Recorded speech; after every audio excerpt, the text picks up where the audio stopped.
Let's do it again. 104.5 Vibes Radio. Tunaanza show mazena hiyo banger. It's 10 minutes after 7. I'm your local energy provider Otada. Kevo Badman, the topmost right here manze, doing what you do best manze. Kama kawaida juma frequencies zetu area za Nyeri it's about 98.8, 107.1 in Meru, Eldoret 107.5, Mombasa 98.7, of course Nairo 104.5 baby. Yeah. And bigger Almas is streaming online manze, vibesradio.co.ke. Yeah man. Hashtag ni morning vibes. Good stuff manze. Kabla to introduce guest wetu, we just want to say mambo ni mangapi? Mambo ni matatu. Matatu manze. 3 points on the third day of the month. Yeah, you are actually going to Kev. Yeah, sijui what's the other one? Mabao matatu.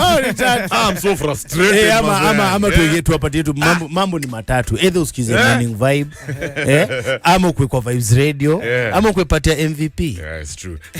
But then lazima tumeo hashtag morning vibes. Kuna dai tusomezo ma shout outs. Na vibes ni vibes ya VYBEZ. Yeah. CVIBES. Ayo ni vibes. Is it Z or Z? Z. Z, yeah? Excuse me, it was Z. That's true. Aya, big up on yourself, Agim Super. That is Utawala's finest. Anasema, uko na mbaya. Leave us alone. It's true. You Arsenal fans, hate speech achaneni nayo. It's a brand new week. Mambo weekend ilienda. Let the past stay in the past. Juma Siham pia nakucheki. Zeki is also here with us. So Bob Njue, tunakucheki. Then Alan C.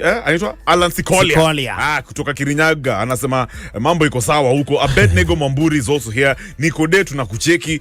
Enos Kirama, and of course the brother Elisha Sailangila. Anasema ko locked in on that hashtag morning vibes. Remember guys, we are live. We're live this hour on our YouTube. The channel is at Vibes Radio KE. Subscribe hapo hivyo chekizo mavitu deadly hapo. Yes, amazing content. We're also live on Facebook, same handle at Vibes Radio KE, plus on the website www.vibesradio.co.ke. Now before we get into the maneno ya magazeti, Ascon, how are you doing? Go fresh, bro. You good now, bro? I'm good. I can't complain. Maze, last time tulikucheki ilikuwa the campaign season. Yeah. Hey, it's been a minute. It was a bad one. Kwa nini uko pande gani? You can tell, Kev. By the suit. Tulikuwa pande ingine, bro. Yeah.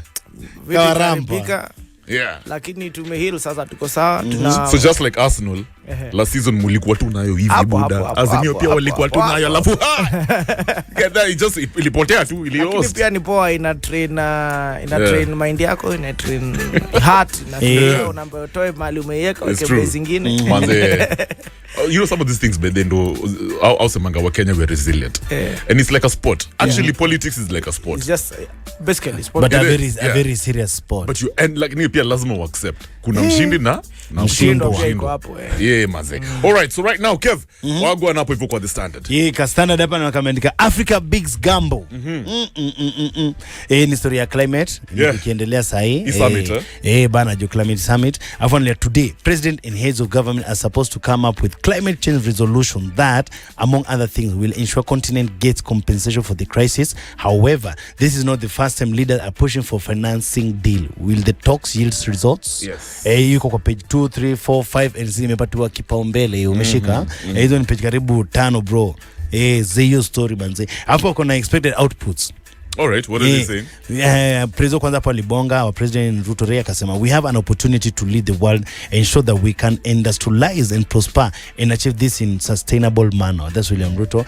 Finally, African leaders Nairobi declaration on the green growth and climate finance agenda solution for Africa and the world. Kuna pathway to a new global financial deal that includes at scale and fit for purpose financing instrument that to serve specific growth goals. Alafu kuna kasirika menibamba pia researchers make HIV breakthrough using cancer drug. Hiyo iko ni historia health and science maziko tu ni page ziko ndani. Alafu kuna city land road resolve after 36 years. Hizi ni zile mawazo miko zikiendelea. Za mashamba. Na unajua vile kwanza tuko malipa tricky saa hii tunashika na nikipia nadhani gavana je kujenga mahauza wase huku hivi hii housing bill tuna deal nayo ni jama road deal kai zinatokeza mashamba. Manze Let me ask you kabla we take a short break. unadhani Kenya to make milestones? Are we heading towards the right direction when it comes to tackling him and climate change? Because tunaweza feel effects, man. Global warming is so for real, man. I was actually in Mombasa the other day, and I was shocked. Mombasa was fairly cold. I mean, I've not experienced Mombasa like that in a really long time. And that was one of the justifications that actually there's an effect that we can feel. But also, I don't think we have done so much beyond the planting trees campaign that the president is talking about, and also the ban on plastic bags that was done some time back. And unfortunately, you Kenyans are a bit stubborn sometimes.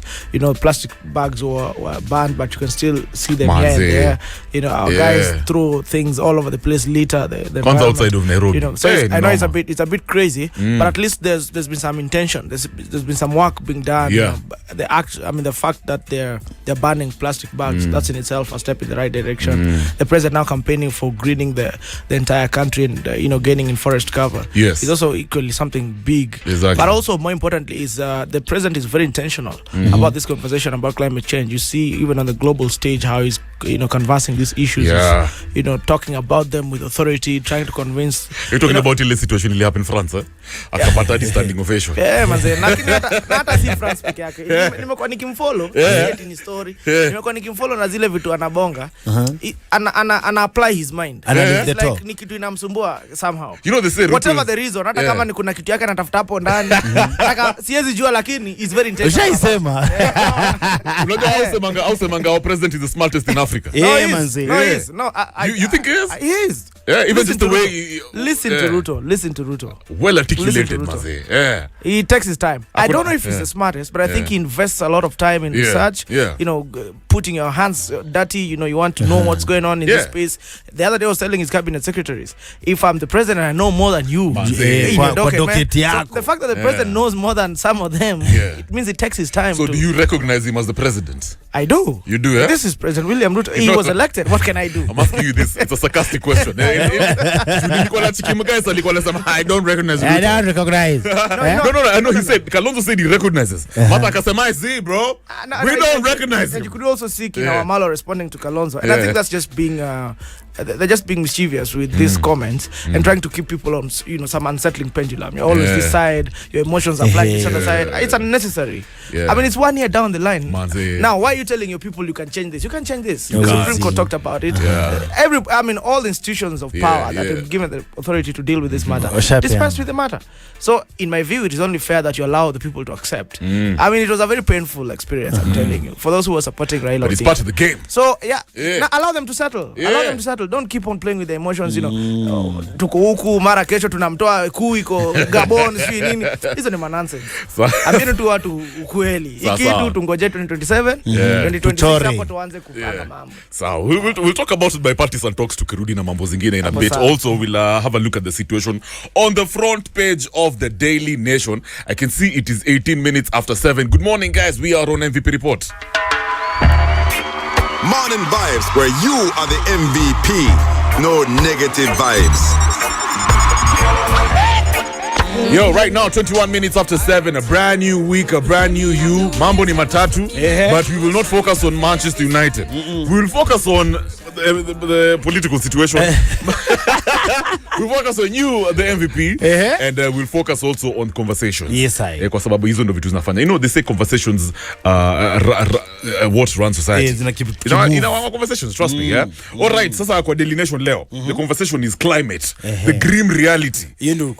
President William Ruto alights from an electric car he drove from State House to the KICC in the Nairobi CBD to attend yesterday's closing ceremony of the Youth Africa Climate Change Summit. The Africa Climate Summit starts today. Maze, na nilikuwa nacheki, there's a guy I know by there, magaze. Say, nilipatana naye kwa gig flani. I can't remember which one. Easy ma tech. Alikuwa anasema he was one of the designers of these electric vehicles. And I think we are clearly heading to him and what's the word I'm looking for? We're going green. first of all. Alafu hizi electric cars is going to be the new normal. Nimechikadi waswa Uber wameintroduce electric and do this. So guys, hii sasa utazoea ulichikata zile mabasi maze. Embasava electric. Sasa Kenya. Na usahau Kevo, usahau tuangalie tu mambo kwa umbali pia kwa upana. Una realize bado kuna siku Kenya stima zimepotea siku kaa 3. Na KPLC hawajatupatia tamari. Hata hawajasema hata nini kuna happen. Na wewe uko na gari ya stima. Kutaribikaje. Lakini hizi charging stations zinazokuanga na lights zinakuanga tu na mastima. Kweli unless they don't rely on solar. Hata kitu kingine ukiangalia bigi, ukienda huko hivi foreign bro. Bado hiyo nini wakupitishanga. Nini hiyo mambo ya electric cars. Huko wakupiti. Unanigete. So mimi niko kwa gari za stima. Huko bado mafuel tu ndio wanatumia brother. Unajua kile mimi naona ita take time kabla ishike moto venye BK wanasema. Kabla watu kwanza hata buy to your idea. Sasa hiyo ukiambiwa ubaye gari ya stima hata vits. Ambapo ununue vits ya kawaida ya fuel na ununue vits ya solar kama ya steam. Unajua maindi yako tu unajua manze gari ni ile ya fuel kwanza. You know sasa hiyo iko hapo lakini over time watu watakuja ku understand tu electric cars zitakuwa zinafanya tu fit. Hata wasa nduthi kitambo uweze waambie tu achukue nduthi ya stima. Bro hii nduthi ya stima bana mimi naikanga kiandanga. Sasa hiyo ndio italeta noma kidogo lakini over time watu wata realize. My dissertation in campus was on electric motors. I mean electric bikes, motors are electric bikes. Na niko na understanding fulani hapo ya venye kitu inafanya. Hiyo kitu ndo ita make. Let me ask you, charging stations ziko kibao at this point? Okay, so far ziko kibao. Kabla one Uber zimeleta nini zao. Hizo manduthi, hizo electric. They have a way of charging their bikes. I saw one in Buruburu. There's also another one, it's called Inspiro ama Spiro. Hiyo niliona Prezo alilaunch the other day. So venye zinaendelea kugrow tupate kama companies kama 30 hivi ziko nazo they'll have to provide a way of charging these batteries over time and that's what everybody needs once they have that surety that uncertainty that nikimaliza hii bat yangu tenda hapo ni replace nyingine nikibeba ngeo nyingine watu watakuwa sawa tu. And as long as these are Kenyan companies zenye zinatengeza hizo mandai hatuna pressure nayo. We don't want these wazungu vibes zikuja hapa hivi sijui nini. We want Kenyans to produce their own cars.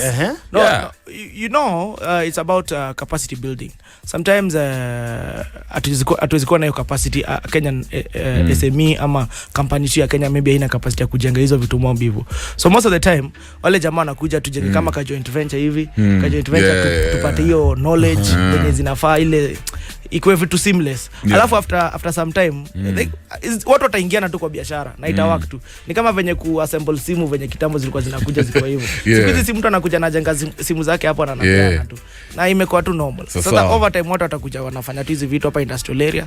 Watu wanaendelea. Pia hapa hivi na cheki there's some politics on the front page of the Daily Nation. Raila exit. Who's next in line? Why the opposition chief may be on his way out? History kwa page 8 of the Daily Nation. Now let me ask you something, Ascon. Unajua different factions nimesikia waswa kibonga story ya Rao, chances are anaweza run bado 2027 but other guys are saying kuna mazee hii kitu baba achie guys, he should be planning for his succession.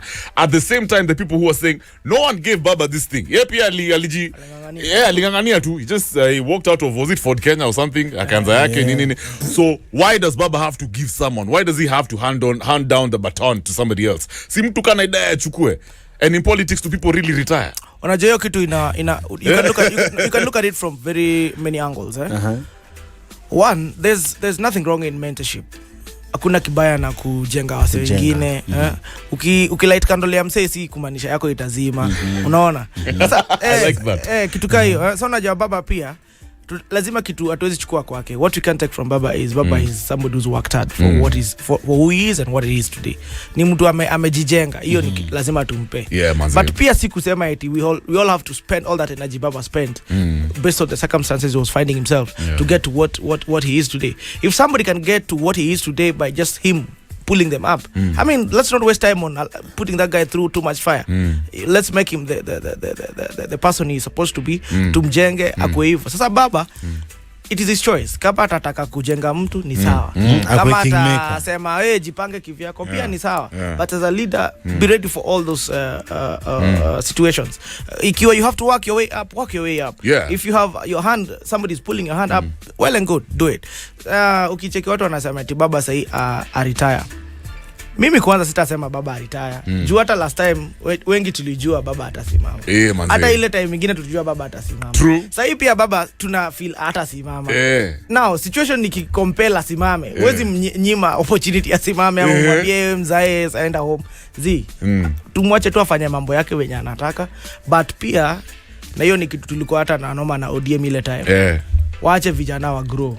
Wakitaka watu kama kina babu wafanye mambo yao, wacha tu wafanye mambo. Na kila mtu upenda kusema story ya babu. You know, when it comes to the future of ODM, lazima jina ya babu come about. Jina ya babu lazima come about juu. Babu ni kijana, hiyo number 1. ODM haijai kwa ya vijana. Vijana wale wamekuwa hapo wamekuwa kifinyiliwa sana. Hiyo ndio kweli. Na sisi tumekuwa huko. Sasa unajua mtu kama babu watu wanaona ni ame struggle hizo hapo na at least ako mahali hapo. Na ile hope ya tukiona mtu mmoja wetu akona ka chance. Kila kijana tu hata sasa hivi tukikupata bikeva hapa kuna ka chance ya kitu. Mimi nita support tu kwanza ndio ningine nilikuwa tunatafuta baadaye. But unajua Ascon hapo mbele. Point of contention hapa ama niseme issue na kuanga. Okay, first of all, babu and his past. We know your story yake na DJ Volvo. So people say maze morals zake ziko down. You can't even compare him to someone like Baba. Mtu ana take over the leadership of a party that's been here for a long time like ODM. Now, Kalonzo hapo ndo sasa conversation yake inaingia. Loyalty Mazum guys ametembea na baba for the longest time ever. So it only seems fair kama Kalonzo na unacheki mtu kama Kalonzo ni kitu ya kesho. Kalonzo atavai 2027. Mimi sio baba akivai preso 2027. Lakini sisi tunaangalia baba ataretire in the next 5 years. Ama 10 years kama ni most sana. Anaacha nani? Sasa hii time yote si tunafaa kujenga mtu. Checking what is happening in Mount Kenya right now. They have like 10 guys perfectly fitting for the next 10 years. Ndindi Nyoro, Kimani Shungwa, Kangata. I mean wako na wase hivi tu. Ni my youngins. Enda Rift Valley kwa William sasa. Kuna watu kibao wanangojea tu but on TV na sisi hatuna we don't have nobody. We don't have na hiyo si kwa tribal. Hiyo si kwa no, that's true. Hiyo ndio ukweli wa mambo. Luo Nyanza kuna mavijana mzee. Luo Nyanza. Kijana tu sasa hiyo utaweza ni ako promising ni babu tu. Hiyo ndio ukweli. Ukiangalia wase wote wako 50s kuendelea. Na hao 50s kuendelea bado atakana mza hiyo 5 years. By the time Zaya na retire wako 55, 60. Hiyo 60 watabishana na kina Kimani Shungwa sasa hiyo. Hawezi. Na hiyo wave itakuwa wave ya vijana hiyo time. Sasa tutakuwa tunazima taya kina babu. Ikifika hiyo time anafaa contest hana do. Hana jina. Yani ako na struggle mingi sana. Ndio tunasema wape tu chance wa grow kama wenzao. Kuwa na experience mapema. Wa grow tu kama wenzao. Ikifika hiyo time sasa at least pia sisi tuko na options. Unaona? Na hiyo ndio kitu Mzaya amekuwa akifinyilia. Na hiyo lazima tu tuweke pressure. Kasa hii si babu amesema yeye anataka kupiga Embakasi. Akitoka hapo aende ingine kubwa kidogo. Governor. Mpe tu option. Mpe tu option tu. Hata kama ataenda abafu huko ni sawa. But let him you he has the capacity. Let him try. All right, #morning vibes guys. Tuko hapa hivi kwa MVP report. We're kicking it with the brother called Ascon Kamili. Ascon himself. Mguys wa governance. And of course pia mimi naitwa Commentator, your local energy provider. Kama kawaida Mr. Udini hapa Kevo Badman manze tukiwapeleka na rada vile mambo inaendelea ama vipi majamaa. Exactly. Tukirudi we'll talk about hii maneno ya the Boma stocks Kev. Kuna watu wanasema betrayal, biggest betrayal ever. Sasa tulidedi huko kwa nini? If you guys are not going to make this thing a people process, a people driven process. We'll talk about that in a bit. 7:30. Good morning. Positive vibrations and the morning vibes. When it comes to you, Sean Paul, yes, right now tuko kwa MVP report 7:45. We also want to know maze, what are you looking forward to this week? Umeona nini kwa ground ungependa kuambia guys about? Story gani maze umecheki inafanya una feel blessed? Ama reactions za gazeti? What all you want to tell us? 0719012700. I've got some who knows Protege Chronics in a bit. Alafu Biniman pia na Kom. Right now though tusongeshe kitu Kev. Yes I. Na Ascon hapo storia nini endelea? Big partisan talks. Cheki Ascon. Kuna story endelea sio unapata kwanza kasi gazeti leo lia hapa kuna ka headline kanasema Raila mocks Ruto climate change talks. Unagate ana na at the same time like last week ulikuwa unasikia vile mambo ilikuwa hadi Ruto na kama anasema ni aje tusianze kuhandana tupatie hii talk time iongelewe tusianze kusema ati tusipofantiwa sijui nini tutarudi tena kwa barabara. Unagate so ndio nilikuwa nakuuliza hii bipartisan talk vile inaendelea sasa hii so far unaona itabea fruit kweli? Okay, in my understanding our view about opposition politics is not the right view. You know, for us, opposition politics is basically to oppose. I mean, if you say this is my phone and you're on the opposition, you're just supposed to say it's not your phone. That's basically what opposition in Kenya is. When in real sense, opposition is supposed to be to enhance accountability for, you know, the ones who are in power. Yeah. If you were to go to other places where opposition politics is being played with some level of civility, they'll be looking at, I mean, we are discussing the finance bill. What are the pros? What are the cons? What are we supposed to help you, you know, do better? These are our options. This is the alternative that we are giving. Now, in Kenya, our opposition is not giving us the alternative. They're not telling us what they would have done better. They are not telling us why this is bad. They're just saying it is bad because it is a president who is doing it. Now, if, for instance, the opposition leader is talking about the climate talks. Climate change, yeah. I mean, you as a sensible person, and you, despite of your stand politically, you know that's the right thing to do. We need to have a conversation about climate justice. We are Africans. We are suffering the global south. We didn't cause all this. We need to be given compensation that is adequate. If our president is going to advance this conversation, we are supposed to clap for him and push him forward. But now opposition, we just say it is a bad thing. It is not important right now. That's not a priority. When in real sense, the country has to move on. We are talking about the bipartisan talks. Now, for me, the issues that were brought by the UDA issues are very clear-cut, and the things the president has been talking about even before the elections.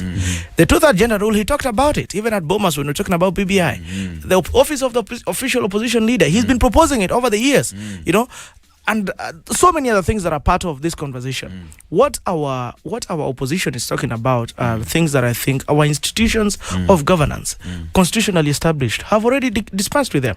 If you talk about opening servers, who is supposed to open the servers? And who are supposed to be given this, information? Once you've opened the servers and gotten all that information, who are you supposed to take them to? Take them to the public, incite them into violence? Let me ask you something. No. And for instance, when we're talking about when we're talking about the opening of servers, we had a Supreme Court that assigned a registrar to go and oversee the opening of servers. It was done, and a report was given to the Supreme Court. They applied their mind to it and gave a determination. If we are weakening our institutions of governance, Kenya itaanguka. Juu mimi nauliza, sasa si Trump alipigwa US. Trump was powerful. Na alikuwa na rogue supporters. Ulicheke to the kind of reaction walipa. Uliona? These guys were armed.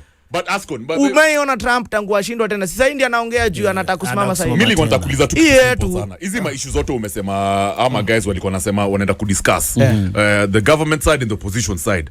I mean, you know reason tulienda maandamano. Do Kenyans really care about opening of the server? Do Kenyans care about opposition of the official opposition? Do Kenyans care about opposition of the prime cabinet secretary? Tulienda pale mazee juu ya nini? Unga. Life is hard, bro. Like, I think that was the main thing. Sasa najua kuna vile, I mean, why did we die? What was the point? No, politicians wakiwa kwa room kama hii vitu wana discuss tofauti sana na wakiwa na wase pale.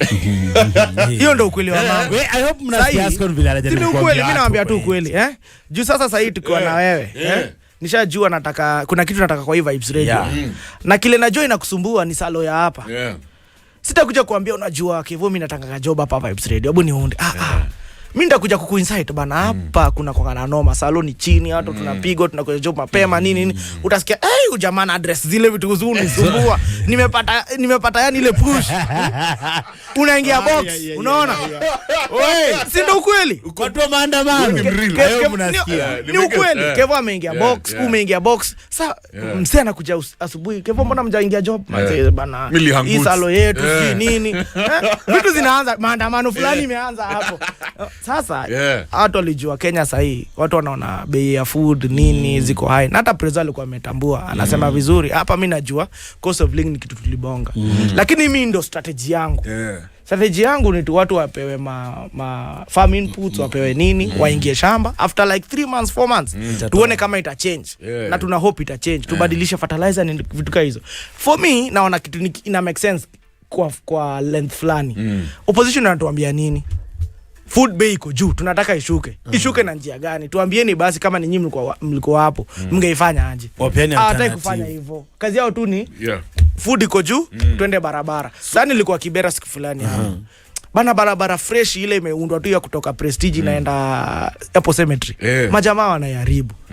Sasa unauliza hata kama ni maandamano, mnaharibu kitu fresh. Hata ukidrive tu hapo unasikia una feel tu nice tu. So unasema easy talks in general as the benefit raia. Hii ni mambo ya to the political club. Mimi nikiangalia hizo vitu ziko hapo, Ruto ashasema cost of living akona strategy yake venye alieleza ataipanga. Hakuna story hapo. Haiko kwa talks. Tena anasema juu ya sava hiyo ni story haiko. Warudi tu maandamano venye Ruto amesema. Hawezi fanya anything. Vitu zitaongelelewa hapo ni kama zile za BBI. Office of the Prime Minister itawekwa. Hiyo ni kitu iko. Opposition leader baba atapewa ofisi yake. Hiyo story ya two-third gender. Hizo vitu zitaongelewa na zitaenda through. Na hizo ni vitu zitafanywa legally. Na hizo ni vitu watu wangefanya hata bila hizi story moja. Bila kubomoa barabara. Acha nikuulize hiyo kitu ya office of the Prime Cabinet Secretary. Inamaanisha sasa kuna venye Mudavadi itabidi amehang boots. Itabidi sasa ameambiwa okay, hii kitu ni ya Kalonzo ama ni ya Martha Karua. Is that what maybe Azimio will be looking at? Okay, it can happen. Hata saa zile Unyele kwa na shikana na baba mkono. Hatuki imagine it happen. Sasa hata saa hii hatuwezi sema eti haiwezi happen. Lakini Ruto amesema na ameinsist. Yeye ndiye alifeel weight ya handshake kushinda mtu yeyote. Yeye ndiye anajua. Kina Gachagua amesema no way. Sasa ni ile tu tunaweza take for ile word wamesema eti kitu kama handshake eti ipewe Kalonzo ama ipewe nani. Haiwezi fanyika, lakini pia inaweza fanyika. Usishangae asubuhi tumeamka Kalonzo ndio prime minister. Muda sasa. Hizi vitu zi happen. Kabla tufunge phone lines 07190127 and tulicheki kulikuwa na funeral fulani. This was over the weekend, I believe, where politics took center stage at the burial of former Kotu chairman Rajab Mondi uko Vihiga. As Azimio in Kenya Kwanza leaders walikuwa na tupia na majabs mazi, throwing barbs at each other, and pia tukacheki Rao walikuwa nasema kwanza wewe atuoli hii mambo ya maandamano wewe ulikuwa nafaa kuwa una lead, you were supposed to be on the front line. Hello, nani akasema Lazima hiyo ilikuwa job yangu, hiyo ni siasa yenu bwana. You think as a point Kotu ndo atuoli ndo alikuwa nafaa kulidi maandamano ya high cost of living? Is it truly him who's supposed to be? Well, we could say that because the thinking is the leader of all workers, But ask yourself the question: why were they comfortable when Otolo was not leading it? When Otolo was them with Uhuru Kenyatta, there was the same issues were there in 2017. I mean, between 2017 and 2022, Otolo was there supporting them. There are a lot of things that Otolo swept under the carpet just to support Baba and Uhuru Kenyatta. They were very comfortable. Hawakusema eti hata kwanza watu walikuwa wanapiga kelele, huyu Atuli amesumbua nini, afanyangi kazi nini, ana support tu gava. We were all in his defense. Tulikuwa tunasemanga there's a reason why Kotu has to work with the government. Yes. Now Atuli amesema bado kuna reason lazima afanye na gava. So here's a point, For me, I think we all just need to be objective. The thinking always, which I try to discourage our people from, a government is not our enemy. Actually, we are the government. This is just an administration. Sahi hata hii administration ikitoka, gava itaendelea hiyo transition moment 3 months. Kutakuwa na gava ina run mpaka ifike time administration nyingine ikam. Sa gava ni wewe. Hiyo ni number 1. Tusichukie gavana kama tukiona tu Ruto hivi, tukiona tu Gachagua. These are just a representation of what the government is. Now, even Atwoli as a leader of workers, he's not supposed to be too abrasive with the government. Don't hate the government. If you have other alternative ways of solving problems, you think the workers are not getting paid well, I mean, there are better ways of canvassing this. We have proper institutions. Kenya sasa ukiangalia constitution yetu Kevo, yani manze kila kitu iko sawa. So our constitution is so powerful. They are all avenues to solve our problems. Speaking of constitution, last week we had a crazy debate hapa mimi na Kevo. Hii story ya vile Ruto alikuwa anasema ati alisema nini? Mambo matatu. Watu kama waende biguni. Na watu wakasema hakuna maze. The president has to withdraw your statement and have to apologize. How dare you? You know us we come from the era of extrajudicial killings. Usitukumbushe mali tumetoka. Should the president apologize? Ama was he misquoted? Na baada clarify lisema guys, you're not gonna threaten me here about it. Hii mambo yenu mnaandika kwa media. I said it. You have to deal with cartels ruthlessly. Well, they didn't put it like that, but Kenyans have been wired to be fairly activists. Kenya tu hata tukiwapa hivi kanoma katokeke, lazima ataleta sauti. No way. Haiwezi. Ndio tu ni Mkenya tu, hata wakiwa wapi, hata kwa Dubai wapi, utasikia kuna activism tu fulani mahali. Na hiyo ni normal. Ni Kenya, hiyo ndio Kenya. Lakini hata hiyo activism lazima sasa tuangalie inatupeleka wapi. Kenyans have become too judicious. Everything is always in court. You know, we say we want to employ somebody here, somebody will just go to court to stop it, so that I mean, vitu zisifanyike hapa. That's the problem with Kenya right now, and this is the reason people have known this is a way of getting money. Right now, when I take you to court, I know you'll talk to me by the side, bro. You know, this was my Toyo kesi. Si utoe hii mambo tu fanye. Mtu mwingine tena hivyo, mtu mwingine tena hivyo. And this is a business these guys are doing with part of the judiciary. We know corruption has, you know, corruption has gone down kila mahali.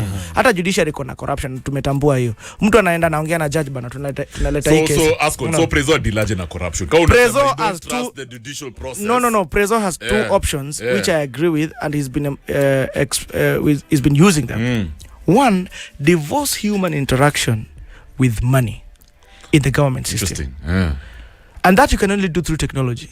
You see this hustler fund, if it was managed in the similar fashion these other funds have been managed, ukiangalia story na women fund, youth fund nini, inge flop big time. Jukwanza inaenda kwa committee sijui ya gani, sijui kuna nani, bureaucracy mob, alafu iibwe in the end.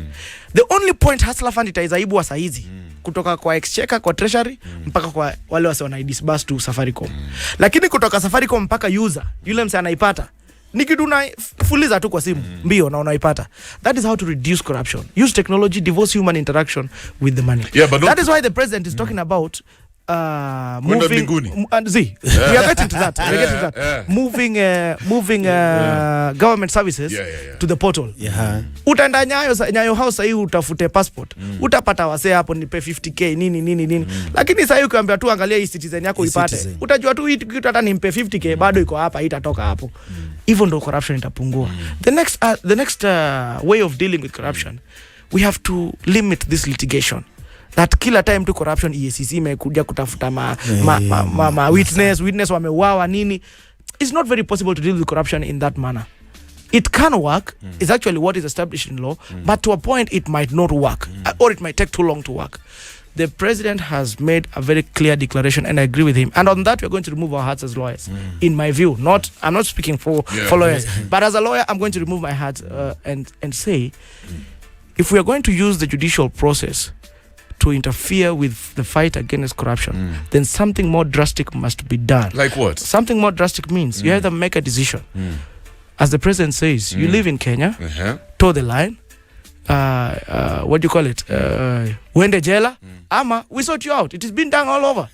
we saw. It's big. And you know me, I'm asking myself the question.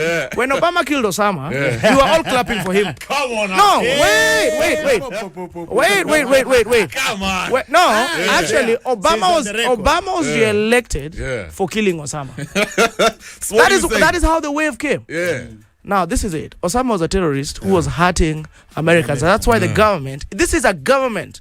That's why the government has a monopoly of violence. They are using state power to deal with an issue. Here is a situation. No, listen. Here is a situation where some cartels have sat down and they have decided people are going to die. They are not going to eat. We are going to lose money. I mean, a whole constituency in Western and Nyanza province are going to go down because we need to import sugar, we need to earn money, we need to build empires. That's just the way they think. Now, if the president doesn't put his feet on the ground and decide on what we are going to... Now, look, from the president's statement, how many cases have been withdrawn from court? Like all of them. Ascon, nataka tumalize hiyo story na bit, acha tuongee na MVPs. Acha kusumbua watu. Na ieleweke. 0719012700. Pigia simu my guys. Give us a call. We're chilling with Ascon Kamili. Tunaongea hivi maneno ya siasa. Some of the top stories in the country. Bouncing off the climate summit, mambo ya the Bomas talks, and of course last week's matamshi, the remarks by the president talking about some people going to heaven, wale sugar cartels. All right, tupigie simu my guys. Tunaona hata wameogopa hiyo heaven, bro. 0719012700. We want to know wagwan uko kwa hood master. Lakini kevo nikuulize. Relax, kiasi, ngoja. Kila mzee anataka kwenda heaven. Your all day, every day vibe station. Africa's #1 reggae radio station. This is Vibes Radio from Nairobi to the world. 012700 lines iko open, maze tupigie simu. Tuanze na Bob Masharia kutoka Embu. Good morning Bobby. Otada. Niaje guys, uko fiti? Niko fiti. Aya, tuingia hapo kwa MVP report. Report yako ni gani leo? Mimi nataka kuchangia hiyo mjadala, nimesikia hapo mkiongea. Unasemaje? Kama urezo wako serious, nataka kumaliza hawa watu wa watu wa askari. Hii corruption ni? Hii corruption hiyo. Mazee afanye ukweli. Hii mambo ya kuambia watu mambo ya mbinguni. Ni afanye action, aache kutuambia mambo. Awache kuthreaten watu. Okay, sawa. Asante sana Bobby. Jose from Mombasa, good morning. Jose, all right, yeye imekatika. Vibes Radio, good morning. Yo, Deno last born hapa kutoka Meru. Deno karibu sana manze. Tuingie kwa MVP report. Unasemaje? Amina changia tu hapo. Si watu wasiogope kwenda heaven kawa kuna makosa. Ndio tunaongelea mambo. Umesema watu wasiogope kwenda mbinguni. Watu wasiogope kwenda mbinguni. Si wanasema huko kuko sawa. President ako sawa. Hiyo ni sawa kabisa. All right, asante sana Deno last born. Vibes Radio, good morning. Hey, Kev. Yo, hi, tunaongea na nani? Ni Ivan. Evans, unasemaje kwa MVP report? Sasa hivyo huyo na mimi amesema ni kweli. Unaona kwa hiyo ni mimi by pattern job. Hakuna kitu ya kusaidia mwananchi wa kawaida hapo, ni cheo tu, hakuna kitu kingine. So hii maandamano hata sionagi maana yake vipi. Unaona hii maandamano haina relevance, it's a betrayal to wananchi kwa sababu wanasema iko parliament, it's by parliamentarians. Wewe kitu yenye kilikuwa kinafanya tuandamane ni unga, na sasa hii wewe hapo kwa hiyo kuna kitu umesikia unga. Hakuna mambo ya unga hapo. So tuachaje kutumiwa na wanasiasa, kwanza vijana tukae rada. All right, asante sana. Vibes Radio, good morning. Hello. Niaje okay. Fiti bro, tunaongea na? Niaje. Fiti. Tunaongea na Moha. Moha, unasemaje leo kwa MVP report? Moha. Vile mimi naona. Sema. Sema tunakupata fiti. Story ya mambo la corruption hii. Gavana kwa serious. Kama bila corruption hata kwa kila mtu aina shughulikiwe, sisi tupashe kushughuli tuna yangu, ni yangu ama opposition hapana. Isikuwe kila mtu. Isikuwe selective, kila mtu abebe msalaba wake. Sisi tushabu msango wa gava hata ndamuinua ama ndamshekesi yake atolewe. Atolewe, unaona? Exactly. It's kweli kama ni even hata kutiwe design lakini itaendelea, lakini hivi mambo tabaki pale. All right, asante sana Moha. Charlo, good morning, karibu tena bro. Good morning Kevo. Tuingie kwa MVP report. Mimi kwa nataka niseme hivi. Mimi nime like the way president ametake. Unajua president anasema atapigana na corruption. Lakini sasa kitu moja mimi nataka niseme kuhusu gava. Unajua Kevo, ukipata watoto wawili wanacheza labda wako na wajirani alafu wote wamekosa, haiwezi discipline wajirani alafu wako unachukua na mpea ndizi na unamwambia kuja twende baba, kuja twende kwa nyumba. Yes. Kuna mzee aliagiza mafuta hapa hivi port. Tukasikia story haikuwa na tax. Nothing was done kuhusu huyo msee wa upande wa government. Wow. Kuna msee the other side huko kina prezo huko alikula sijido za watu hii kwenda sijui majuu. Hakufanywa kitu. Mbona wanataka kwenda mbinguni, watu wengine ndio nafaa peleka mbinguni? All right, asante sana Charles. That's a good question. Ni fair game na tuongoza tu fit. All right, asante sana. My guys, hiyo ndo sasa imekuwa hapo information on the MVP report. Remember we are having an amazing conversation mazingine deadly sana with our brother anaitwa Ascon Kamili. He's a lawyer, very young lawyer, active huku nje kwa political conversations and governance. Hapa kwa radio, very active. Ametubamba deadly. So acha tusikize some project alafu tukirudi tuta wrap up the conversation. Good morning, keep it locked and do not move. Rebels and reggae heads, start your day the MVP way, where you are the MVP, no negative vibes. Who knows? 104.5 Vibes Radio, brand new week. Leo ni the 4th day of September, maze, and I hope inaku nice. Thank you for listening to Morning Vibes so far. Kumbuka tumia your hashtag Morning Vibes if you want us to read your shout out ama kwa kuna comment yote maze. That's how we can support you. Ndo tuendeleze hii conversation maze. Right now we're hanging out with the one and only Ascon Kamili. He's in studio with us. He's a lawyer and political commentator. Tunaangalia some of the top stories in the nation. We call this the MVP report. Now kuna boys anaitwa Tony Taiwes. Tony anasema manze voke hizi vitu huwa politicians utubeba mafala man. Sasa the best thing ni Orezo afastishe plan yake, then vile Ascon amedaisha technology ita reduce corruption in a big percentage. But there's a guy Mohali piga simu na pia Chalo Ascon akasema ama guys wakasema, you know, the problem is the way the president ama niseme the government is tackling corruption, it seems it's selective. Yeah. Na kubaliana now, I agree with them. Because even before, when Uhuru was still the president, William Ruto then as deputy president really complained. Walikuwa nasema hii corruption pia ni sawa kupigana nayo, but hatuwezi pigana ni wasetua kwa against government wanapigwa. Yeye ni alikuwa anasema hivyo. Sasa mimi sioni ubaya wase pia wakiitisha, wakidemand, na hiyo ndio tunafaa kufanya. Hiyo ndio opposition ni kudemand accountability kwa venye government na operate. Unaona, sasa hii to demand prezo ni kweli tumekubaliana na wewe fight corruption. You pia sisi tunaumia. Lakini kikuata kwa mtoto wako, deal with it. Deal with it decisively and firmly. Na hivyo ndo utaconvince watu kweli una mean business. Do you think you'll be successful? Vile na ukicheke kuna intention na kunayo manze. Evaluation yangu ya 1 year ya Ruto. Ruto has delivered, and I'll tell you why. You know, there was a way Ruto would have done these things, which is what we are accustomed to. I see we left with a minute, maybe unaweza nateke. We are accustomed to quick fix. Ile we need this inafanyika hivyo. But I've seen Ruto has compartmentalized his ideas.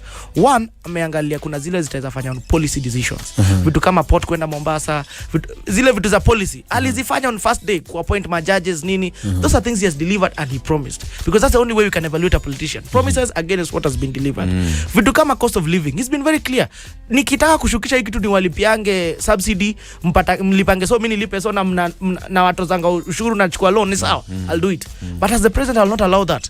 Let us do what is lasting. Na amekuwa kifanya. So let us give him time. Ikifika the second year na kue aja move, tutajua hapa ameanguka. Lakini so far strategy iko sawa. Idea ni apewe tu time. Strategy iko sawa. Apewe time mpaka next year. Next year kutoka next year tutajua jamaa alikuwa anatuchezea.